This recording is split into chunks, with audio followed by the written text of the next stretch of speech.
Call to order, AFC meeting number 23 of fiscal year 21. And somebody, oh, here we go. Andrew Bradley just joined us. Great. Good evening, Andrew here. Hi, Andrew. Welcome. Once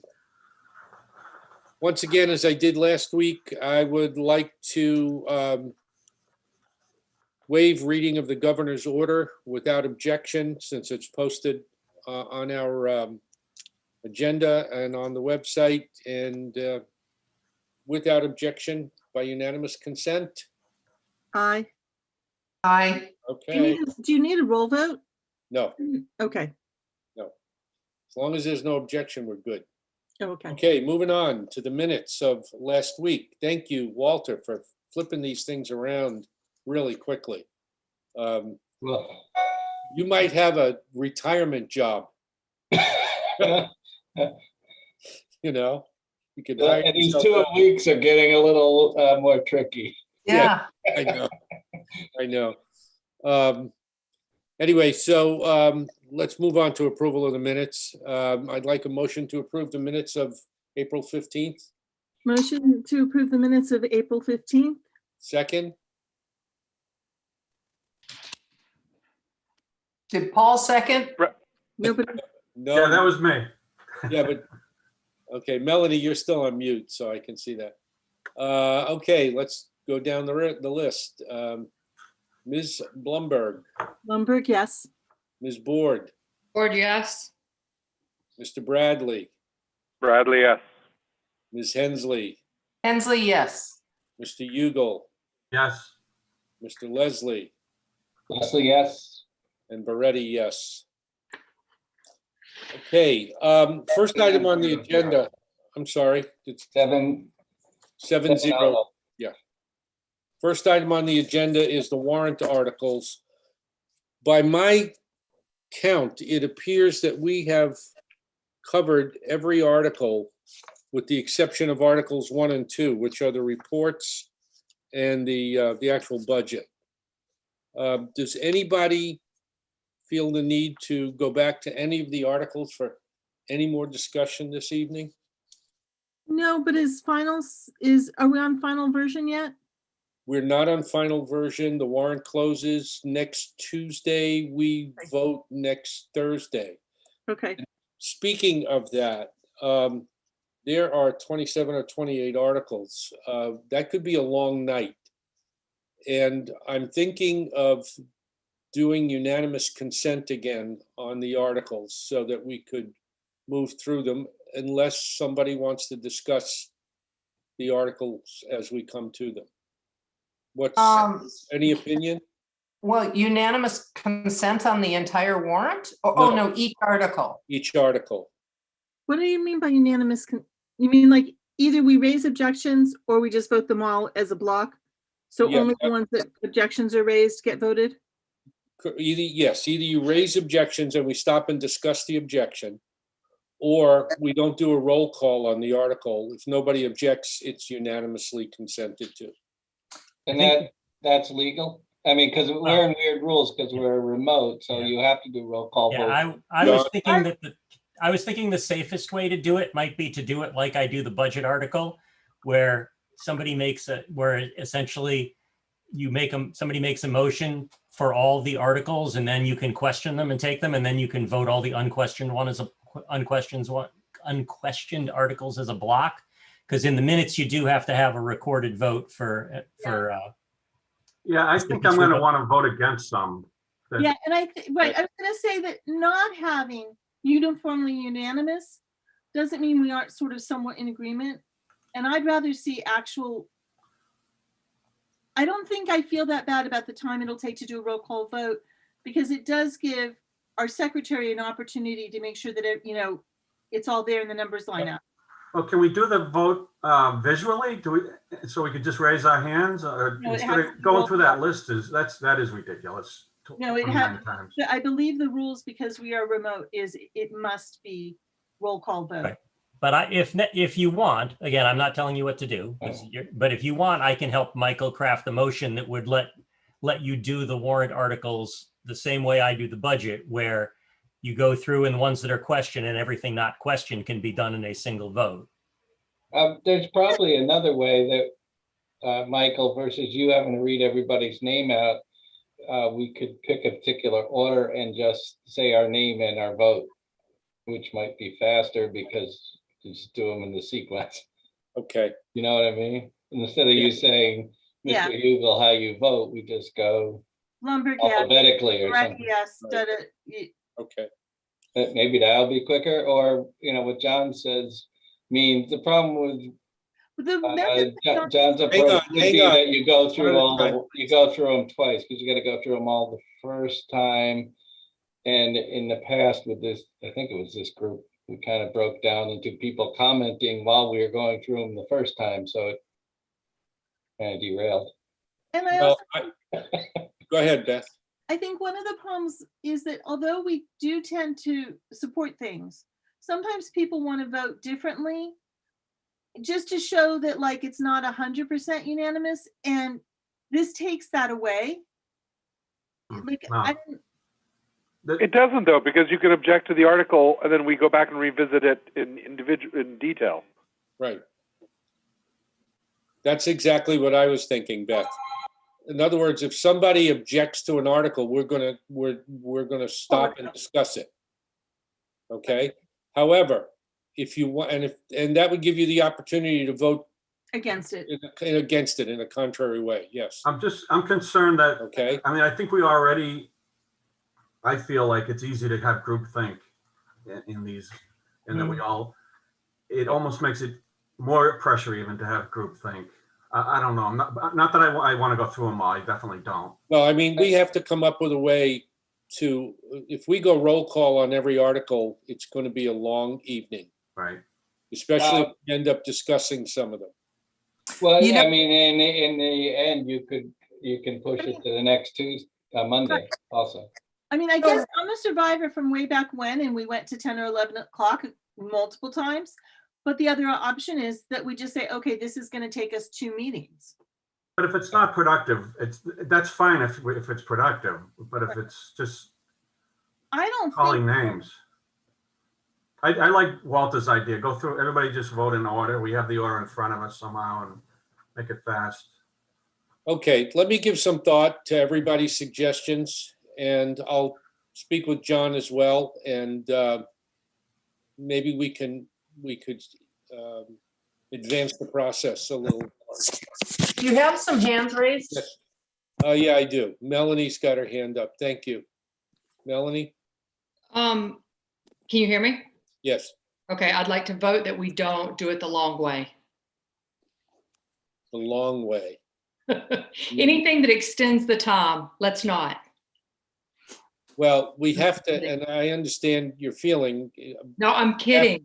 Oh, okay. But there are, I mean, there could be grossly elongated versus almost John's way of present, shoot down those that we are unanimous on, and then those up for discussion, we discuss. Jody? I don't recall that we always waited for our votes until the warrant closed. So we have, where are we today? Today we're on the 19th. Then we have the 22nd, and then we have the 26th before the warrant closes. As a matter of fact, in the past, the Board of Selectmen sometimes listen to the AFC's deliberations before they close the warrant. So I see no reason why we can't start voting on Monday, the 26th.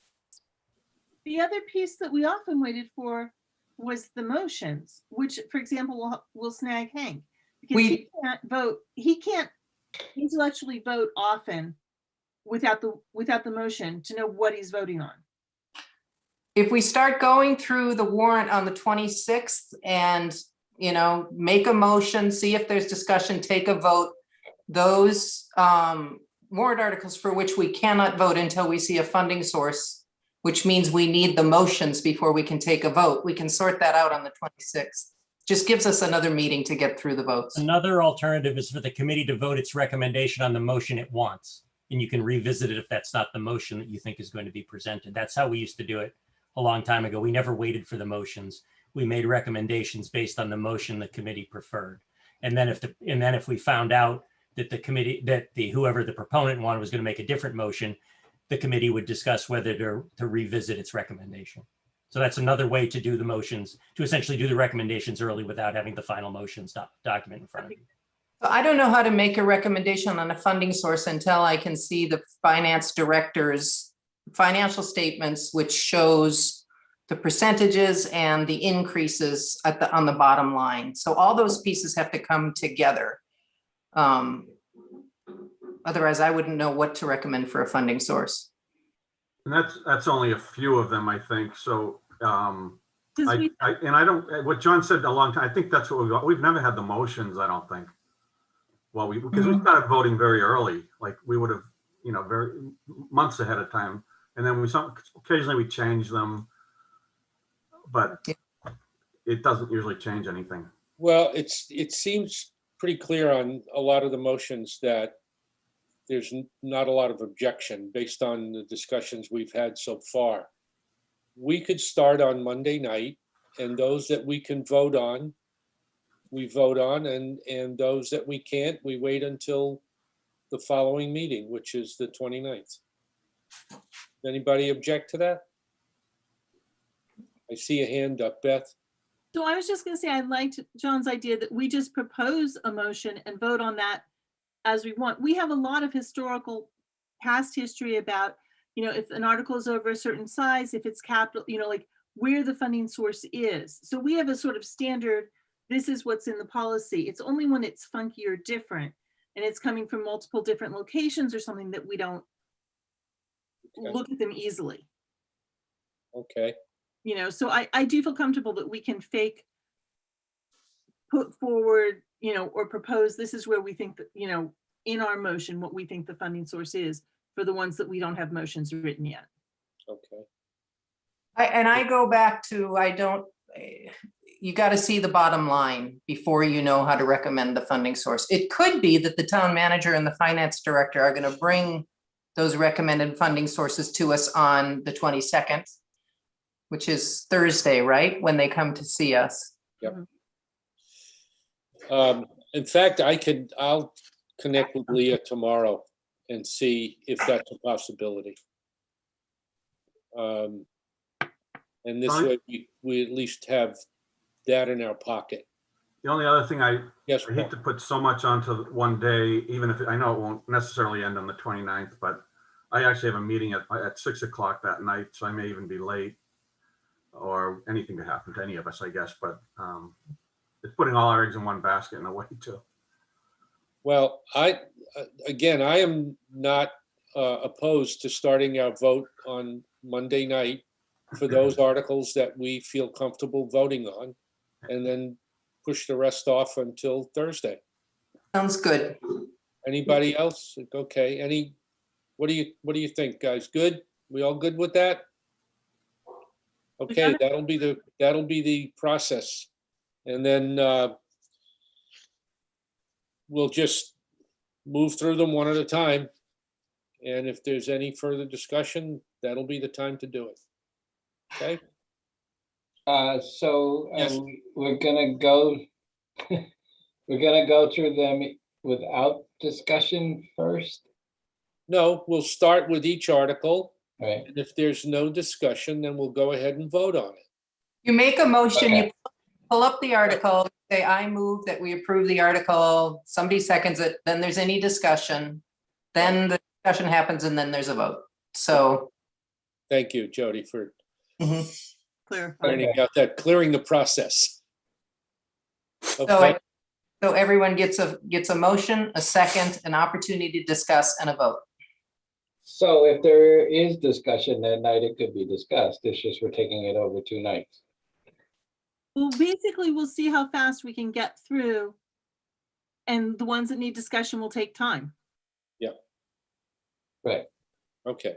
So So- we're just starting the process on Monday Right. and going through from 1 to 28 eventually.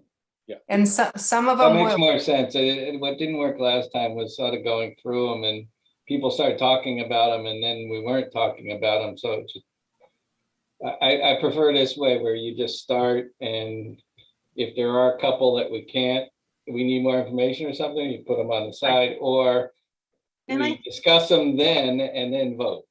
And I hate to say, but some with a zillion parts are gonna need to be broken out because the capital equipment, it may just be more efficient to discuss each piece as we get to it rather than to try and say all capital equipment. Well, of course. Yeah. And the things, if we run into a funding question on one of them on Monday, we defer. It's easy to defer it till Thursday. Yes. Okay, sounds like we have a plan. And it sounds like a good plan. So- Can I give a quick update on the town seal article since there have been questions about that? Absolutely. Sure, John. Okay. All right. So I sent, as you know, I think it was last Monday's meeting. I said while we were talking about it, I was crafting an email to the selectmen. I heard I was busy on Tuesday, so I didn't watch the selectmen's meeting, but I heard from Alan Edinburgh that the selectmen discussed my comments and questions about how it was a little confusing about whether the committee was or wasn't supposed to actually consider producing a town seal. And Alan and I are now off on the side working on rewording the article to make it clear. And so I expect we'll have a clearer and easier to understand article by the time the warrant is finalized. He's drafted a few clarifications that I think are good and that are helpful, and he and I are just doing some email communication back and forth. But I think that will be, and once we have something finalized, I can share it with you, or it'll show up in the next draft warrant. But I think the confusion about what the actual charge of the committee is will be clarified before the warrant is closed. John? Yeah. Just one thing. Before a town seal is changed, are we not planning to have a vote by a town meeting before we actually move forward with a change? Yes. So Yes. the commission effectively is going to work that process through. Yes. Okay. Yeah. So yeah, essentially right now, the way I don't know. The way I read the article was that in one place it looked like the committee may take on designing the seal, and another it may take on just the process for designing a seal, and that's where I got confused. And right now, Alan and I are working on, I believe we're moving toward that the committee would not be charged with the design of a seal, but the committee would be charged of making a recommendation about whether the town should have a new seal, and if it or not. And then if the recommendation is that the town should consider a new seal, the committee would propose a process for the design of and bringing a new seal proposal forward to a future town meeting. But that would be a separate part of the process. But we're working through the final wording of that now. Melanie, you have your hand up? Or is that from the last time? No, just pop. I just want to, do we know what the details of if changing a town seal, what that entails? It requires a town meeting vote. No, cost wise and okay. for how many elements? Ah. The police element, the fire department element, how many departments would be affected by Right. the change of a town seal? I will make note of that question. I think that's part of the consideration. I will propose that that's part of the consideration that the committee makes and when it undertakes whether the town should or shouldn't undertake a new seal or not. But I'll make a note of that. And you can remind me if the article passes that when I pick the committee and have the initial meeting, that I bring that point up. Okay. Thank you for mentioning it. It's something that I keep thinking of and then I forget and then I think of it again. Thanks. There was an interesting article in the Community Advocate, the latest edition, which talked about the cost of changing from select men to select board. And, it appears that for the most part, it's not a costly process, except for one town that's spending $8,000 on doing it. And they hire an outside consultant, which I thought was. Was it the outside consultant that cost 8,000, or is there something particular to their paperwork? It's probably particular to their paperwork and the cost of the consultant. So anyway, okay, any other comments on articles? Yeah, Mike, I wondered if you wanted, or someone wanted to read in Hank's comments on that article that he emailed, I missed that. so it's in the record. Oh, yes. Hank did get an explanation. I'm going to pull it up here right now. Hank did get an explanation from the DPW on the, Walter, do you have it there? I do. Okay, you want to read what Hank said? Sure. Okay, so Mr. Roush said, researched Article 28, version 7 warrant with Derek Sari, Assistant DPW Manager. Article funds periodic pruning of tree canopy in the downtown area. Pruning maintains a healthy tree canopy. It needs to be done at extended intervals. Work requires trained arborists and specialized lifts and equipment. Scope includes coverage of the rotary and feeder streets, such as Milk, Main, South, etc., in the immediate downtown area. So that's what we're going to spend our money on. That's the request. That's the request. Anybody else? Any other comments on articles? Thank you, Walter. Yeah. Andrew, The only other thing, I don't know. I don't know whether I'd make enough out of it. The golf safety netting seemed like a lot of money to me for that. And I looked online and saw them for like $4,000 for the biggest one they had. I'm sure it's well researched, but it seemed like a lot of money for a net. There's already, the poles were already up. They look like they're okay. I don't know. I did go there. I don't know. I don't even know if they get a lot of balls into it because it's not immediately apparent to me that anybody's teeing off that way, but I don't know. I didn't get out of my car. So I thought I might ask Christy about it, but I don't know if she'd have details on it. So are we getting two articles mixed up? Article 28 was the tree pruning rotary and Article 27 is the golf safety net? Well, oh no, I was moving on to another Moved article on. Okay. because he all said right, well, Michael asked any others. yeah, let's speak Thursday night with Christie on that. Okay, Andrew, did you have a comment to make? Not so much a comment, but I was asked to follow up with some information about 3B, which is Sandra Pond, and I Okay. wanted to share what the feedback was from the rec department.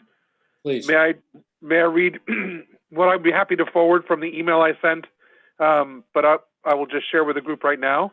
Having reached out to Jen, who manages the rec department, I asked, we had some past history talking about Sandra Pond, and some of the history to share here is that the rec department used to pay for Sandra Pond many years ago. When budgets were cut for the rec department, the funding from rec department to the pond was cut as well. And funds were being secured via donors for many years. Although the rec department did contribute $1,000 up until 2016. The price of fish went up, which prompted Gary Bowman, who is the Sandra Pond warden, to go back to town meeting to request the $4,000. And I think we've been requesting $4,000 since 2017, which is as far back as my individual warrant requests go. But in addition to that backstory, I asked her some specific questions that came out of the conversation we were having. So I'd now like to read my questions and her answers into the record. And again, for the notes, I'll be sharing these specific notes with the person who wants to write this into our notes for the night. That's me, Walter. Lucky you.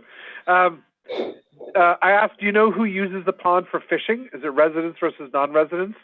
The thought that the thought was that it should only be Westborough residents, and if so, do we police that? And the answer was, you need a fishing license, and it is for Westborough residents only. There are 6 or 7 wardens, and they are the ones that police the pond. I didn't push any further into the policing and the oversight, but clearly it's intended just for Westborough residents. The question was, do we know how many people use the pond? And the response was, unfortunately, no. There's no check in the system. There's no check-in system or anything, and people can go at their leisure, so it would be hard to track. I wanted to confirm that licensing is done by the state, so I asked if I was right, that we don't see any of the money, and that is correct. And finally, I asked, what do you know about the support for the expense in the town? Specifically, are there any advocates or any complaints? The response I got back, I've only heard positive things about the fishing stock. This is important to many people in town, so much so that there was a rumor that this was not going to get funded. She said she's not sure how this got started. And someone shared a message on Facebook about how Sandra Pond would not have fish in it this year, and they got $450 in donations to help with the expense. That was the last of the back and forth we had.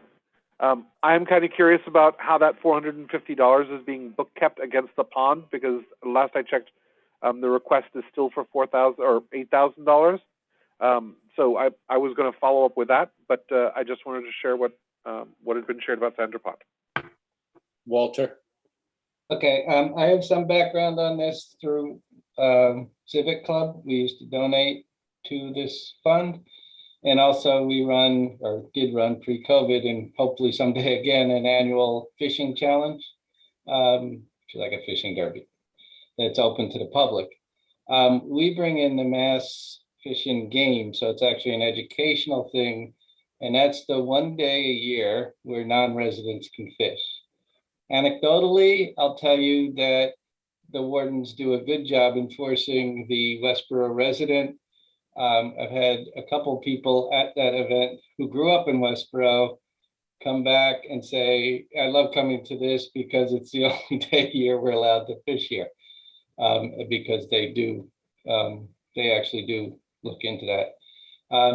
The other thing is that this stocking is just trout, and I'm not a fish expert, but the other fish are still there, regardless of whether you stock it. But apparently these are particularly prized things people like to catch.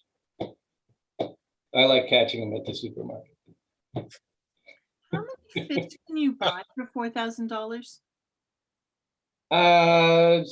Hundreds. Okay.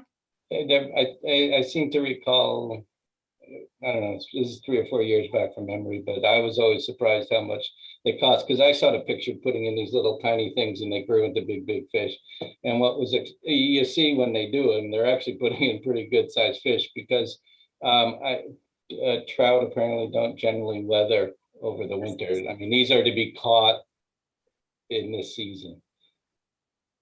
A lot of the other fish survive, well, because of the depth or whatever. I'm guessing we missed the point if we just build a little stand and hand the fish out as people show up. Yeah, well, I'm with you on that. So I was People love thinking, fishing. I do see a lot of people fishing in the winter on the ice, and I was thinking, all right, well, that does, that kind of justifies it, but apparently not. That's not true. They're not fishing for the trout. I don't see a lot of people in the summer, spring, summer, whatever, but I haven't counted them. I know they would be fishing not right where everybody's walking. They'd be around the other side and everything, but still, I want to say that I have seen a surprising number of people fishing during random times, early morning, middle of the day. Okay. And that, if you're a working person, you just might not be driving by when they're there. Right. Because they do leave by dusk because of the mosquitoes. Right. Yeah, it's totally anecdotal for me, but it hasn't been. No. Like the golf course, I see a lot of people there, so I know it's used, even though, that's a whole other story. Andrew, for your further conversations, if you have them, are you aware that the rec department took $4,000 out of their revolving fund so that they could stock the pond now? Because I guess after the town meeting, it would be too late for this year. I was unaware of that, and I didn't ask the question, I'm afraid. Well, it's okay. Okay. But the plan that was discussed was that if the town meeting approves the article for $8,000, the $4,000 would be repaid to the, in a manner of speaking, to the rec department's budget. Okay. So I guess I'd be wondering what happened to the $450 that was raised in donations. Okay. If that's being used to offset some expenses as well. Okay. All right. Melanie, you got a hand up?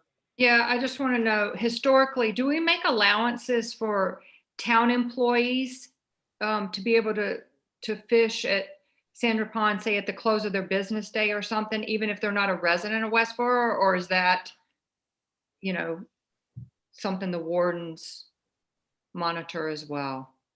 I'm just curious. I don't know the answer to that. I'm not aware, but I can certainly reach out.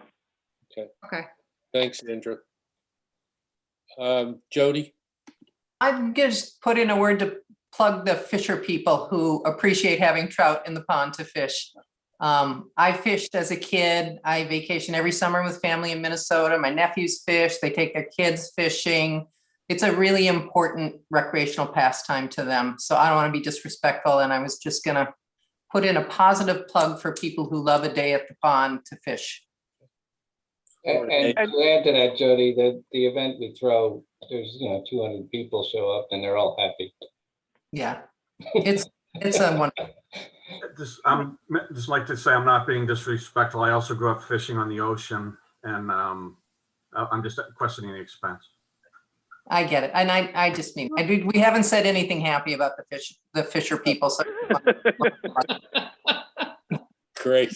Glad we have senses of humor tonight. That's good. Okay. Anything else on the articles? I'm just gonna say back to the fishing article, I mean, on a cost per person basis in town, it's actually pretty inexpensive. You know, if 200 people are fishing on one day, that's $20 that's $20 a person sort of spent, but we have a whole season and a lot of other people too. So it doesn't seem like it's that pricey for the value that it gives the town. Per person. Yeah, generally during our event, which is usually early May, we catch very few of the trouts, like a half dozen, because I understand that later in the seasons when you get them, when the water is a little warmer. But the catch of it is that people go fishing without necessarily expecting to get one. Sure. So the $4,000 we're spending is sort of the prize money, and some people get it and some people don't in terms of their fish. Okay. You know, but it's not a big number as a town. I think we've worn this out. Okay. Yep. Let's move on to the next agenda item, which is prepping for the town meeting on Thursday for the town budget meeting with Christy Williams and Leah Talbot. Does anybody want to review that local receipt update that I sent out? Jody? Oh, I was just looking at the agenda. It said preparation for the town manager and director of finance, and I can think of 4 things that I'd like to hear from them when they come. Okay. And one of them was the local receipts update, just a review of that, just some context and review on the local receipts update, which I think Hank asked for as well. So I'd love to hear that. That's one thing I'd like to hear. I'd like to see the nearest to final warrant that they can show us that night. Hopefully it'll be very near to done. Just an overview of the budget status, and then those financial statements that Leah presents for us with all those bottom lines I like to look at. And I guess the status of the budget and the financial statements go hand in hand. Okay. I do know that there may be another warrant article request coming in from the veterans group. And that's a maybe, and they may, on the other hand, they may ask for an adjustment in their FY22 budget request. So hopefully Leah will have some information on that. I could not, today was a holiday, so I couldn't get a hold of the veterans agent to see what's happening. There's a big project coming up for the veterans, and it's called Hometown Heroes. Some of you may have driven through other towns where you see hanging from the poles pictures of their local residents in uniform from way back or current date. It's a pretty costly process, and they're thinking seriously about doing that. So we're going to find out hopefully very soon. Anybody else have any other things that they want to discuss with Leah and Christie? Or did Jody pretty much cover the top line very well? I think that receipts document, that they can just talk about the ones that really change. A lot of them are just kind of flat or slightly changed. So maybe just the ones that have a story. Okay. And the larger ones. Yeah, it gets a little complicated. I've sat in 2 meetings now about that document, and it gets a little complicated, and it does require some simplification, I think, at least in its presentation. So yeah, I think that may be a focus. I'd like to know personally if there have been any material changes in the budget due to a change in strategy that has been being discussed. So we'll find out Thursday. Anybody else? Walter? Yeah, I guess I'd like a little bit of philosophy in that God, why did it go away? It's all timing. I'm thinking in terms of the free cash, that the recommended amount is sort of 10 to 15%. And we seem to be up near to 15%. And it seemed to me that the money often is used, rainy day, as we've seen, we did use, and we've eaten into that a little bit.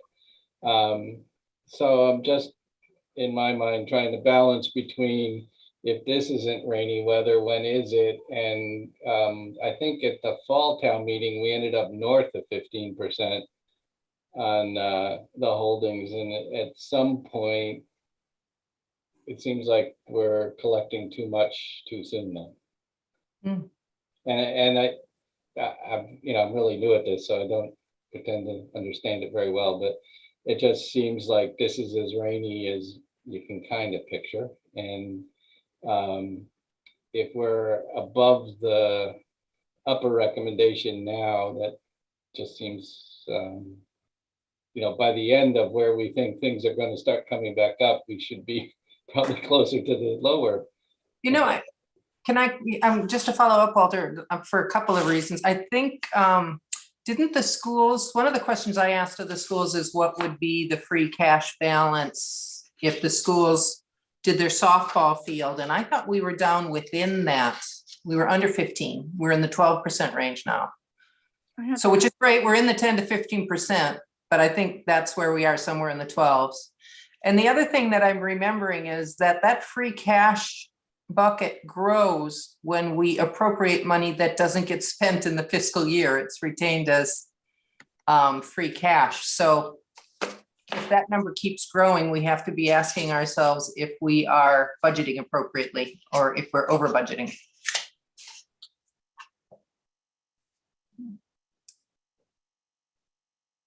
Good question. Mike's muted.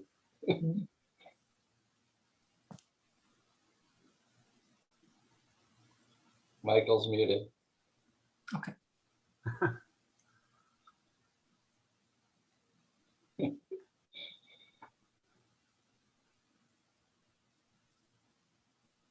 Oh, I can speak now.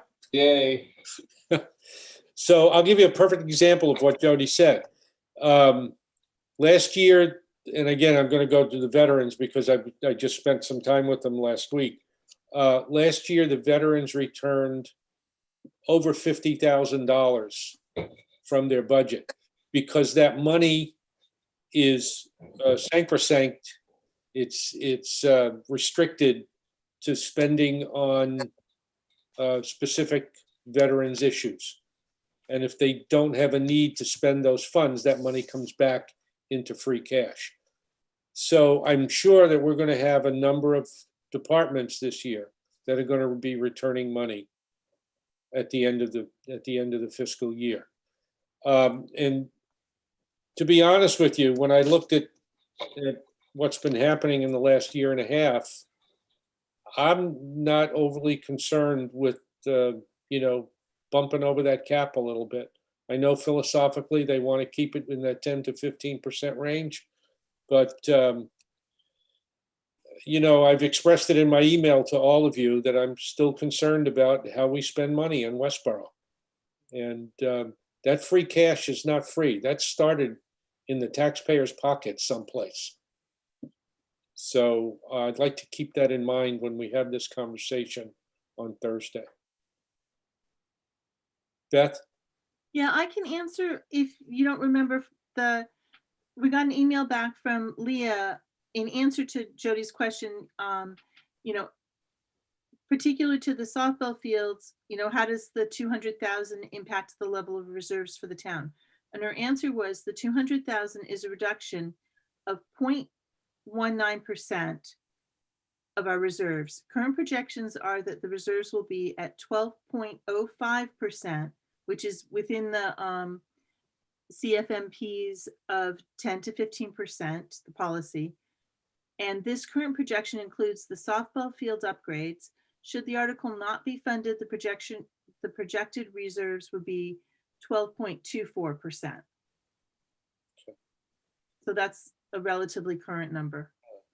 Kind of right in the middle of where they would like To be. policy perspective to be. And that's okay. Yeah, and Michael, I think I agree with what you're saying too, in that that money, if that money were kept that way forever, then it would never be used for the benefit of the taxpayers. And it's like these colleges that have these huge endowments that never spend them. It's money that's just tied up, not doing anything, that's been taken from taxpayers. So I'd rather, you don't want to, you want to be ready for the rainy day, but you also don't want to go too high because you're just taking money and holding it. And then someone else gets the benefit of it, or no one ever does, but not the taxpayer, this year's taxpayer. Well, agreed, but we want to make sure, obviously, that the money is spent wisely. Oh, of course, and that, Not just because we have it. right. That's a danger, is that I think is that because it's there, people find ways to spend it. Well, Beth? one of the attributes of the nature of a board like ours is that you tend to react positively about things that are presented to you and not think about all the things that aren't presented to you. And so sometimes it can feel like you're only voting, yes on articles or rejecting very few, depending on how good the sorting is before it comes to you. And that can make things seem very skewed to us, and then skewed to the town when everything that we present, we say we support. Because if the screening has been done well before it gets to us, then we do look like we say yes to a lot of things. And so it is careful to keep the perspective of where is this for the town? Like, is it actually a good idea for the town? Well, Beth, I agree with you. But I also know that if people have watched the meetings of this committee over the years, they know that the responsibility is not taken lightly. People dive into those spending issues, and that's part of our fiduciary responsibility to the town meeting.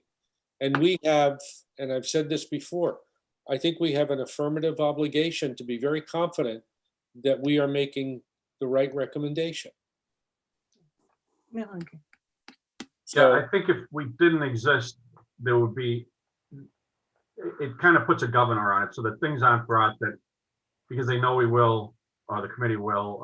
We catch dig some into it. things. We don't, we literally stop and catch some things that aren't in alignment with what the town values. And I think we're a voice in their head before they propose it, that they know that this will be questioned, that type of thing. So if it's not, fully defensible.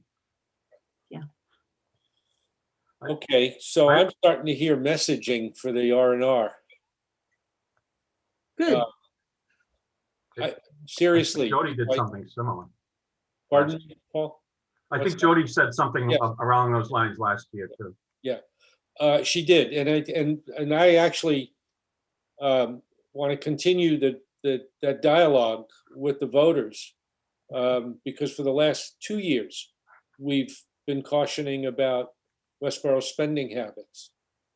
And I think, as I said in my email to you, if this year and a half has taught us anything, it has taught us that prosperity is very ephemeral, you know, and a lot of people got hurt this year, and the town got hurt, and we need to continue to be careful, even if we have large reserves. So, as I said last week, I have I have no pride in authorship about the R&R. So I would appreciate hearing from all of you if you have any thoughts about inclusion or excuse me, or items that we should focus on, because I'm going to start writing that R&R soon, and I'd like to sincerely have your input on it. Do you want a little bit of input now? Yeah, go ahead. I guess I would go back. There was a budget message that was prepared before we had our town meeting, for the town meeting that was canceled, where we were really digging into numbers. So I guess a little bit of narrative about where we were going into town meeting last year, and some narrative about the uncertainty of where we're going to be with receipts, and then where we landed. Because on that ride, we've ended up in a place where our taxes are not going to go up as much as I thought that they would in order to maintain service here. So I would try and tell some of that story. Okay. And I think it's the rescue packages that have helped us Right. stay stable. But So I, there's bit to be thankful there. I mean, we had this story of looking very carefully and trying to avoid, you know, large year-over-year increases. And if you look at that 5 years going into this year, we were pretty steady. but I think we also should mention, I'm sorry, Melanie, I didn't mean to cut you off. Melanie? Melanie, you have your hand up? Yeah, I did. Can you hear me? Yes. So the only thing that I was going to add was, I think in this town, there's that mindset sometimes of when we start looking at things, differentiating, well, it's only another $5 or $10 toward, you know, increase for taxpayers. Sometimes you have to step back and look at on a fixed income, and believe it or not, there are people in this town on a fixed income, and 10, 15, the cumulative effect of those dollars on what they are able to do for themselves, including sometimes medication, they forego in order to pay their tax bill. So we should be mindful of, you know, how the money's been spent, how it's being allocated, because I know people don't like to think there's anybody in this town on fixed incomes, but I assure you that there are. It might be an interesting question to ask what the tax delinquency is right now. You know, I'm sure the last time they spoke about it, it was higher than we had seen. And I'd like to see what it is as of this time going into the town meeting. Beth? so I want to point out that I'm playing devil's advocate here, but one of the costs of our not increasing the tax rate right now is that we didn't put in place the scheduled fire and policemen that we had talked about doing. And someday that's going to catch up with us again. You know, so that maybe should also be in the town message, because we went a long time without increasing our police and fire department. And we've been working on it, but we have pushed it back again. We faced a really big bill all at once when it finally came forward. Okay. And we're Thank still you. not comparable to our neighboring towns. No. I mean, that's an important point. You know, those two staffing studies have put a heavy weight financially on the town. Right. And I guess I would leave it up to the chiefs of both departments to run their business as they see it. And they've made clear what their needs are, I think. Well, I think the thing is they're also, but I think they've both said, okay, we can delay for now, but now can't last forever. The fire department, I think, is fully staffed. It's police that have delayed, right? No, I think even the fire department is We had low. that big grant and then we paid for it last year. Well, they got the 8 people, but I don't think 8 people was sufficient to get them to where they fully intend to go. Mhm. I thought that the Safer grant was a huge dent in how behind they were. Yeah. So that was their first 8 new employees in 20 years or 30 years. Well, I'm, that's an item for discussion Thursday night. I'm sure Christy and Leah have their fingers on staffing issues. I know the police, we know the police department is behind on that staffing issue. So And they stepped up and cut positions during this year of COVID when they probably put more people on, out for calls than they anticipated. They cut the increases, not the, right. Yeah, they cut the increases. They didn't cut down, but Right. they cut the planned increases. Right. Well, okay, I don't want to second guess any department managers in this town. And Yeah. like I said, That's what we're here for.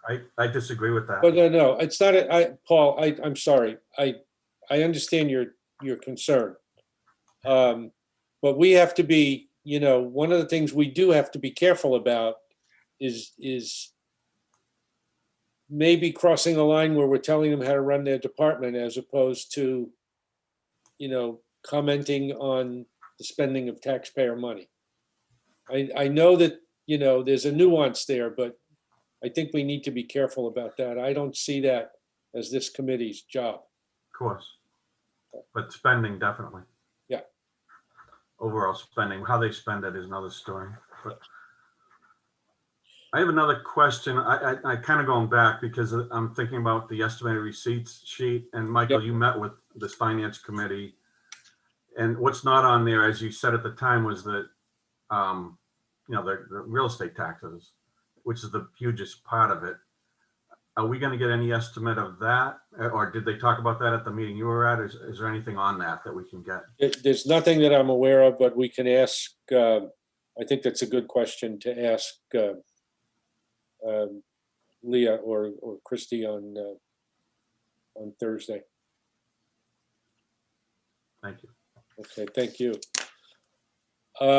Anybody else? Any other comments, questions, Yeah, concerns? if I may, I did look at the budget book for 2022 for the fire department, and indeed they do have in their longer term goals a need or a plan to hire 2 administrative type positions. So not firefighters, but one is going to be organizational assessment. Or no, wait, one's going to be full-time EMS coordinator, and the other one's a full-time training officer. So they do have plans of expanding, but I guess I'd be curious to connect the dots, what it means for the, the value to the town for those sorts of roles, if it isn't people that are giving spells to the folks who are putting out the fires. It's just understanding it. That's not meaning to be critical, only to say that I'd be curious. No, it's fine, and I think we could ask the chief, who's probably best place of all of us to Know the answers. explain the value of those 2 positions. I don't think it's even really moot or is really relevant at this point. I think the point is Yeah. moot because they're not asking for it. It's just part of their longer term goals. Yeah. I was just trying to speak to that. Yeah, no, agreed. Thank you. Anybody else? Okay. Moving on to future draft agendas.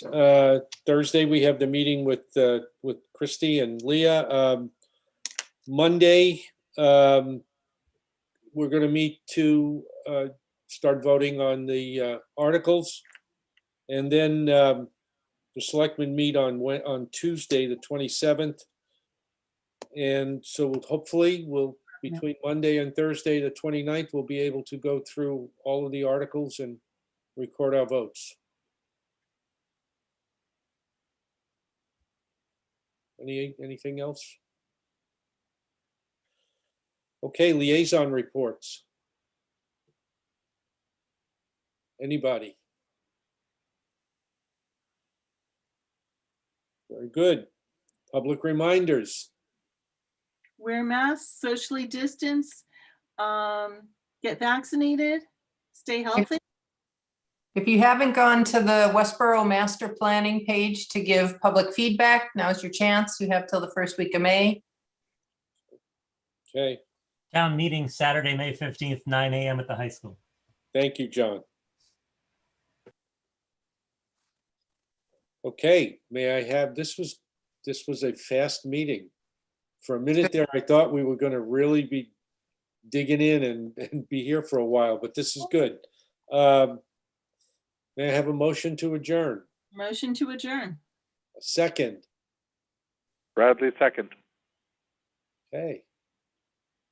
Ms. Blumberg, Lumberg, yes. Ms. Board, Should we Or- try once without having you call our names and see if we can just do it ourselves alphabetically? all right, go ahead. So Lumberg, yes. Ford, yes. Bradley, yes. Hensley, yes? Eagle, yes. Leslie, yes. We're ready, yes. Very Wow. good. Wow, we can walk and chew gum at the same time. And we know our alphabet, And we know our alphabet, at even, least up to L. even if we were remote learning.